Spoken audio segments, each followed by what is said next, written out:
اقول لكم الاول السلام عليكم ورحمه الله وبركاته. اللهم صل على سيدنا محمد وعلى اله وصحبه وسلم تسليما كثيرا.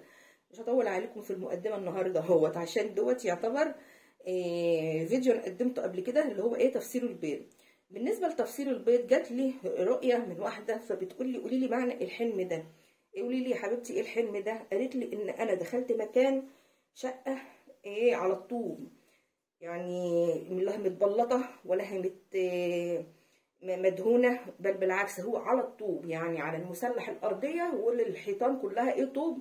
وببص من الشباك كده لقيت العماره المنور بتاعها مهدم كده ومكسر. بقول لها طب كملي بقيه الحلم. قالت لما انا دخلت الشقه ديت على الطوب فبفتح، يعني دخلت اوضه منها وما فيهاش لا ابواب ولا شبابيك ولا حاجه، يعني كلها شقه عاديه كده كانك بتشتري شقه على الطوب، لا فيها شبابيك خشب ولا حاجه، هي الشبابيك برده مفتحه كده والبيبان بتاعها مفتحه، بس لما تخش الشقه تحسي انها شقه مهجوره. وبعدين دخلت اوضه من ضمن الاوض بتاعه الشقه، لقيت فيها طواجن، وكل طاجن مليان بيض ابيض على احمر، طواجن كتير مترصصه جنب بعضيها كده مليانه بيض. فانا فرحت لما لقيت البيض كتير كده، فانا قلت انا اسمع ان رؤية البيض حلوة، بس انا بصيت عليه ومشيت وسبته ما اخدتهوش.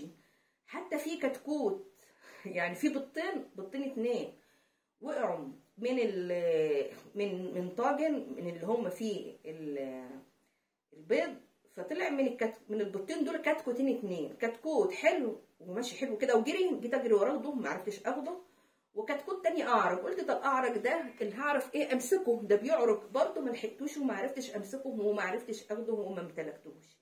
فقمت من النوم مش عارفه معنى الحلم ده قلت ابعت لك وتقولي لي الحلم ده حلو. وهي فرحانه ان هي شافت بيض، فهو البيض في المنام حلو. قلت لها يؤسفني ان انا اقول لك ان الحلم مش كويس، الحلم ده معناه خساره. قالت لي خساره ازاي؟ قلت لها ده هيبقى خساره ماليه بالنسبه ليك، انتي اشتريتي حاجه وما استلمتيهاش، دفعتي فلوس في شيء وما خدتيش الشيء ده.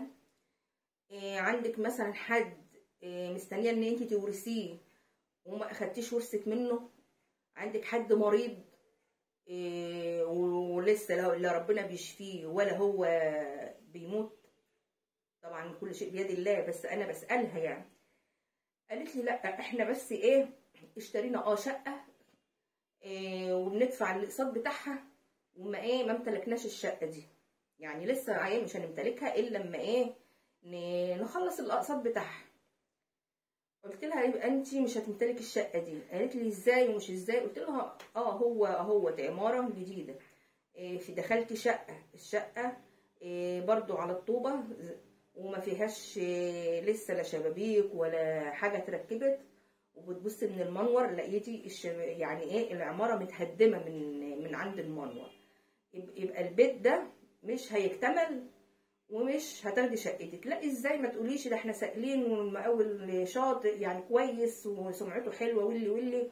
قلت لها والله انا قلت لك اللي عندي، حتى يعني لو انت بتدفعي اقساط انت دفع يعني ففي كتكوتين وقعوا همت، انت لسه عليكي اقساط. قالت لي لسه عليا قسطين. قلت لها معنى القسطين دول هما الكتكوتين اللي نطوا من البيض وجروا وانت بتجري وراهم، دول القسطين دولت مش هتلحقي تدفعيهم، وهتلاقي الراجل مش هيسلمكوا الشقه، يا هي لا قدر الله هيموت يا اما هيطلع نصاب، الله تعالى اعلى واعلم. ففعلا بعد فتره لقيتها طلبتني وبعتت لي، قالت لي فعلا كلامك صح، انا كنت بكذب الرؤيه بتاعتك وقلت ان انت ما انتش عارفه حاجه. فعلا الراجل هرب وما كملش مباني، يعني كان فضل واقف على بنى العماره، ولما سالنا وكده فكان ما بيردش علينا، قعدنا نسال ونطقص، عرفنا ان هو هرب وخد مال الناس وما كملش بنى العماره.